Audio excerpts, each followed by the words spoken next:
Hi guys, आज हम पढ़ेंगे आयनिक बॉन्ड और इलेक्ट्रोवैलेंट बॉन्ड, जिसे कहा जाता है आयनिक बंध या विद्युत संयोजी बंध। आयनिक बॉन्ड में एक एटम से किसी दूसरे एटम पर इलेक्ट्रॉन्स का कंप्लीट ट्रांसफ़र हो जाता है, that is called ionic bond. यानी आयनिक बॉन्ड में किसी एक परमाणु से दूसरे परमाणु पर इलेक्ट्रॉन का कंप्लीट स्थानांतरण या ट्रांसफ़र हो जाता है। इसमें एक एटम इलेक्ट्रॉन दान करता है और एक एटम इलेक्ट्रॉन को एक्सेप्ट करता है, ग्रहण करता है।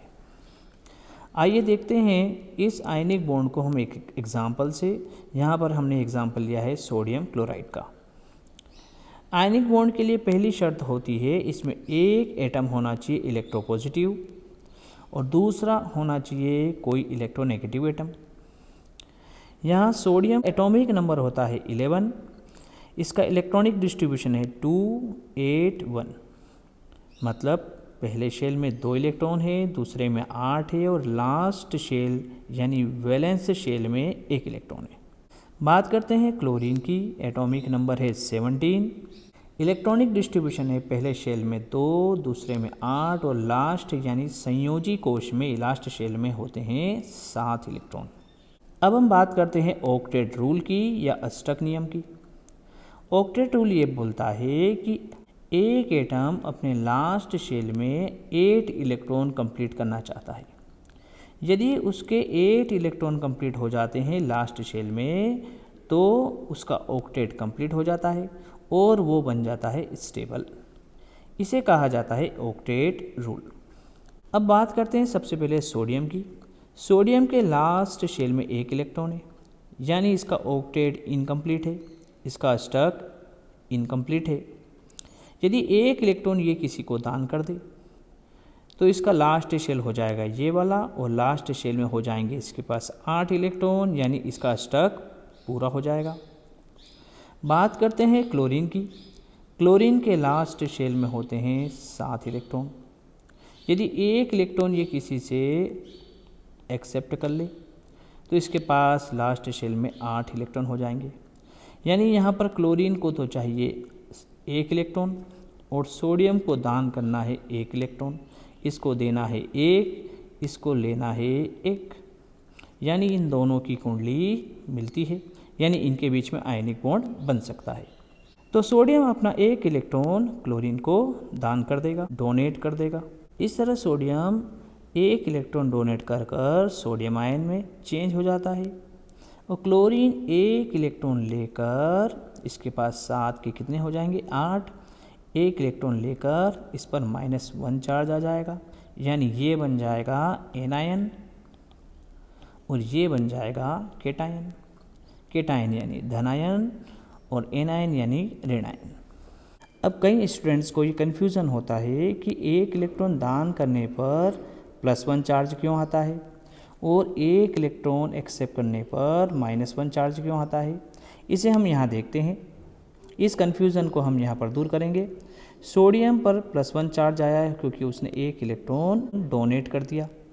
सोडियम आयन के पास अभी प्रोटॉन कितने हैं 11, क्योंकि उसका एटॉमिक नंबर 11 होता है। लेकिन उसके पास इलेक्ट्रॉन कितने हैं, उसके पास इलेक्ट्रॉन अभी 10 ही है, क्योंकि उसने 1 इलेक्ट्रॉन डोनेट कर दिया है। तो प्रोटॉन की कंपैरिजन में उसके पास 1 इलेक्ट्रॉन कम हो गया। इलेक्ट्रॉन हो गए 10 और प्रोटॉन रह गए 11, क्योंकि उसने प्रोटॉन दान नहीं किया है, उसने केवल इलेक्ट्रॉन को दान किया है। तो +11 -10 आंसर आया +1। इसलिए इस पर कौन सा चार्ज आता है +1 चार्ज आता है। अब बात करते हैं Cl- आयन की। Cl- आयन के पास प्रोटॉन होते हैं 17 और इलेक्ट्रॉन हो गए उसके पास 18, क्योंकि उसने 1 इलेक्ट्रॉन अभी अभी सोडियम से एक्सेप्ट किया है। तो उसके पास इलेक्ट्रॉन प्रोटॉन की कंपैरिजन में 1 ज़्यादा है। तो +17 -18 आंसर आया -1।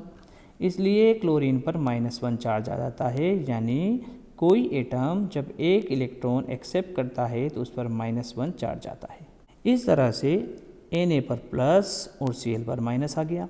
अब इन पर +- चार्ज होने से इनके बीच में फोर्स ऑफ अट्रैक्शन जनरेट होगा। इस फोर्स को बोला जाएगा इलेक्ट्रोस्टैटिक फोर्स ऑफ अट्रैक्शन या विद्युत संयोजी आकर्षण बल। इस फोर्स से ये एक दूसरे को अट्रैक्ट करेंगे, आकर्षित करेंगे। इस फोर्स ऑफ अट्रैक्शन से ये दोनों मिल जाएंगे और एक कंपाउंड बनाएंगे जिसका नाम है सोडियम क्लोराइड, जो कि न्यूट्रल होगा, जिस पर कोई चार्ज नहीं होगा। यानी इनके मिलने पर इनके चार्ज डिसअपियर हो जाएंगे, वैनिश हो जाएंगे और sodium chloride neutral sodium chloride बनेगा। अब हमें एक चीज़ और ध्यान रखना है, सोडियम क्लोराइड में जो बॉन्ड बना है वो आयनिक बॉन्ड है और ionic bonds are non directional, यानी आयनिक बॉन्ड अदेशिक होते हैं, उनकी कोई दिशा नहीं होती है। इसका मतलब क्या होता है, ये नॉन डायरेक्शनल क्यों होते हैं? अभी हमने देखा सोडियम आयन और क्लोराइड आयन दोनों एक दूसरे को अट्रैक्ट करते हैं, फोर्स ऑफ अट्रैक्शन दोनों के बीच में होता है, यानी यह दोनों तरफ से फोर्स ऑफ अट्रैक्शन जनरेट होता है। इसलिए इसका कोई डायरेक्शन नहीं है, यहाँ पर फोर्स ऑफ अट्रैक्शन का कोई डायरेक्शन होता नहीं है, इसलिए इनके बीच जो बॉन्ड बनता है वह नॉन डायरेक्शनल होता है।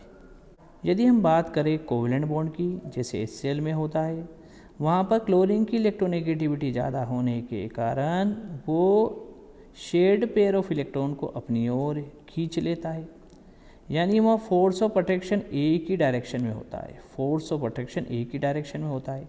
इसलिए covalent bonds are directional in nature, वो देशिक प्रकृति के होते हैं।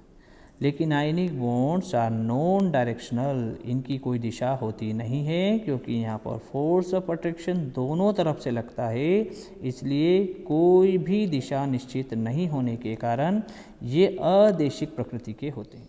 यहाँ पर सोडियम की इलेक्ट्रोवैलेंसी +1 है और क्लोरीन की इलेक्ट्रोवैलेंसी -1 है, इसलिए इन केटायन और एनायन, धनायन और ऋणायन के बीच में बनने वाले बंध को आयनिक बंध बोला जाता है, क्योंकि ये बॉन्ड आयंस के बीच में बनता है, एनायंस और केटायंस।